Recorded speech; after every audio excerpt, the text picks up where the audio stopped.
Hi, let us learn about Laplace transform of integrals. The formula involved in it is in the form of theorems with proof. So theorem 1, if f of t is a continuous function and of exponential order and L of phi of t, f of t is equal to f of s, then we should prove that L of integral 0 to t f of u du is equal to 1 by s f of s, where s is a positive term. Now let us assume that phi of t is equal to integral 0 to t f of u du. Let us differentiate phi of t with respect to t. We will get phi dash of t equal to integral of differential of integral of the function is the function itself, and when we apply the limits we will get f of t minus f of 0, where f of 0 is 0. Also phi of 0 is equal to 0. Now let us consider L of phi dash of t. Using Laplace transform of derivatives, L of f dash of t is equal to S L of f of t minus f of 0. Therefore, L of phi dash of t is equal to S L of phi of t minus phi of 0. But phi of 0 is 0, therefore we will be getting only S L of phi of t. In place of phi dash of t, substitute f of t. Therefore, L of f of t is equal to S L of phi of t. But L of phi f of t is nothing but f of s, and S L of phi of t. Phi of t is nothing but integral 0 to t f of u du. Therefore, L of 0 integral 0 to t f of u du is equal to 1 by s f of s. Hence, the proof.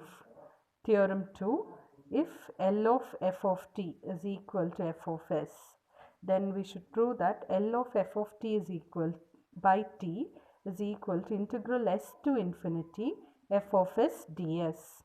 By definition of Laplace transform, we have f of s is equal to L of f of t. That is equal to integral 0 to infinity e power minus st f of t dt. Now let us integrate both sides with respect to s from s to infinity. So that will give us integral 0 to infinity f of s ds equal to integral s to infinity integral 0 to infinity e power minus st f of t dt ds. Now let us change the order of integration, as s and t are independent variables. Further, integral s to infinity f of s ds is equal to integral 0 to infinity integral s to infinity e power minus st f of t ds dt. So first we are integrating with respect to s, okay, where t is treated as a constant. So integral 0 to infinity e power minus st, integral of e power minus st is e power minus st divided by minus t, limits from 0 s to infinity f of t dt. Now when we substitute the limits, and we will be getting e power minus st, we are integrating with respect to s. Therefore, we should substitute the limits for s terms. So here upper limit is e power minus infinity. E power minus infinity is 0. Minus of minus becomes plus e power minus st divided by t.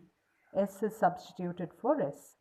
Now we have to group the terms. We will get integral 0 to infinity e power minus st f of t by t dt. That is equal to L of, so this is nothing but the definition of Laplace transform.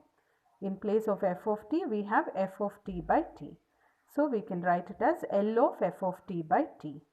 On the left hand side, we have integral s to infinity f of s ds. On the right hand side, L of 1 by t f of t. Therefore, L of f of t by t is equal to integral s to infinity f of s ds. So these are the most important formulae used in Laplace transform of integrals.